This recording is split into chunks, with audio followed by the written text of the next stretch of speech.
Alt hvad vi gør har jo en konsekvens, en negativ konsekvens i dag.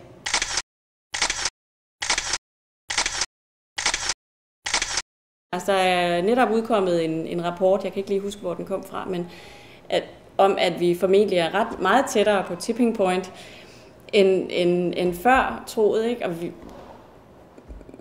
Og så kan man stadig sidde og diskutere kommaer og stadig sige, jamen det vi besluttede i 1992, det ved vi faktisk ikke, om vi har lyst til at rekonfirmere. Og det virker absurd.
Rio de Janeiro, juni 2012.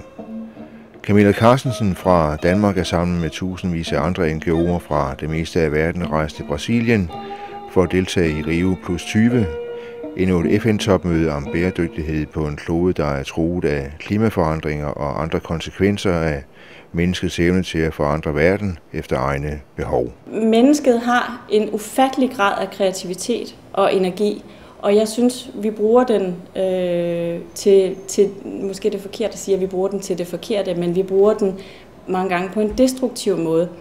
Vi har været i stand til at transformere hele overfladen af planeten, og man kan bare se det, når man lander her i lufthavnen uden for Rio og stiger i en bil og kører herind, så er der motorvej på motorvej, der er højhuse, der er fabrikker, der er biler, der er mennesket kan alt, hvad det overhovedet vil. Og jeg ville så gerne kunne finde ud af, hvordan vi kunne mobilisere den kreativitet til ikke at nedbryde os selv og vores eget livsgrundlag, men i stedet bruge den til at lære at spille med planeten og de systemer, som vi er en del af. Camilla Carstensen, der i dag arbejder for firmaet Fair Green Solution, har tidligere været aktiv i Ulandsforeningen Svalerne og 92-gruppen, der er en sammenslutning af danske miljøorganisationer. Alt hvad vi gør har jo en konsekvens, en negativ konsekvens i dag. Men hvordan får man drejet det sortsynet, som den her sag altid er? Den minder os om afsavn, den minder os om tab, og den minder os om begrænsninger og forhindringer. Hvordan får man drejet den, sådan, så det bliver kreativt og glædeligt og festligt og fyrværkeriagtigt at tænke samklang med naturen?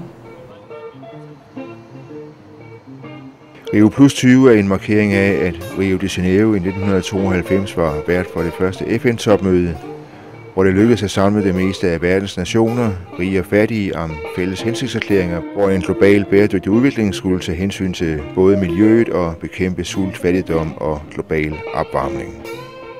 Gode hensigter og intentioner, der siden har været udsat for utallige kampe, når de skulle omsættes i bindende aftaler på FN-møde efter FN-møde.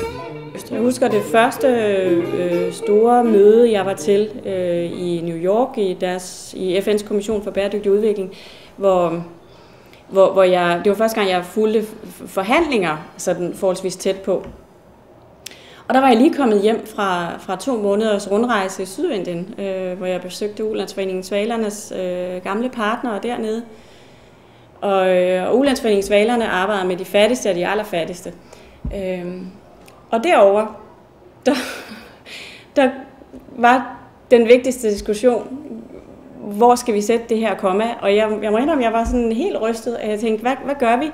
det bliver så uvirkeligt, når man sidder derinde i de der store sale og snakker. Og jeg havde sådan lyst til at få mine fattige indiske kvinder fløjet ind, og så få de folk til at kigge hende i øjnene, kigge de kvinder i øjnene og sige, jamen, I har ikke krav på rent vand. Vi har ikke lyst til at prioritere, at I har adgang til rent drikkevand. Vi vil hellere gå op i, hvor vi skal sætte det her komma, og det skal i hvert fald ikke stå et sted, hvor vi kan sikre, at I også får det bedre. Og det synes jeg, det var en rystende oplevelse. Og på den måde kan jeg godt forstå folk, som er meget trætte af de her store kongresser, hvor man bare snakker, og der ikke kommer noget ud af det. Og i øvrigt primært bliver devalueret.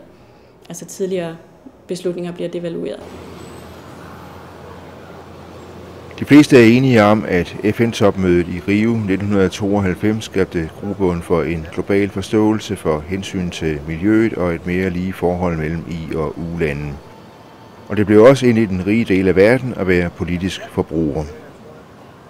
Jeg husker en oplevelse, hvor det stod meget klart for mig. Det var for en orange scene på Roskilde for 2 år siden, hvor jeg var til en i øvrigt vældig, vældig god koncert med Patti Smith. Og hun stod deroppe og kørte en masse af med, at big business ødelægger vores liv, og de ødelægger jer, og de forurener vores klode og alt muligt. Sådan lidt, det lød sådan lidt som noget gammelt, gamle politiske kampagner. Og så kigger man rundt, og så ser man sådan, hvem det er, man står til koncert med. Og de er jo glade, dejlige mennesker, klædt i sidste skrig, flotte tasker og alle mulige lækre forbrugsgoder, som vi jo gerne vil have. Ikke? Altså, så det er jo ikke sådan et, man kan jo ikke bruge det som et blame game. Det er kun deres skyld, fordi menneskeheden ville altså bevæge sig i bæredygtig og lykkelig retning, hvis det ikke var, fordi der var reklamer. Men den går jo begge veje.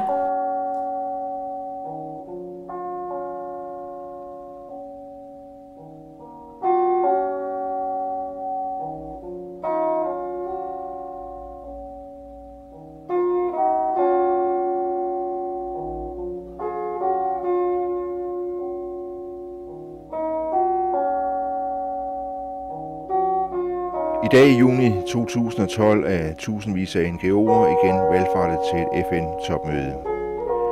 Denne gang i udkanten af Rio, men de senere års skuffelser ved de årlige klimatopmøder har skabt tvivl om, hvorvidt det giver mening at rejse verden rundt til møde efter møde uden synlige resultater.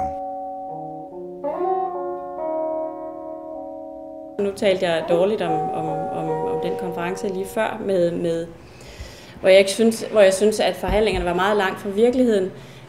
Så synes jeg også, når man samler sådan nogle steder, som NGO'er og som andre interessenter og aktører, så er det jo vidunderligt at møde alle de mennesker fra alle steder af verden. Altså USA, alle mulige lande i Afrika, Indien, alle steder. Og møde dem og mærke den gejst, der er der. At vi vil gerne noget andet. Og det kan godt være, at vi lige nu er her og forsøger at påvirke en meget, meget træg proces, som jeg kan knap kaldes træ, stoppet op. Men vi møder hinanden, og vi bliver inspireret af hinanden. Og i de relationer og i den inspiration kan vi jo så finde håbet og energien til at komme videre, og måske også få idéer til, hvordan vi kommer videre.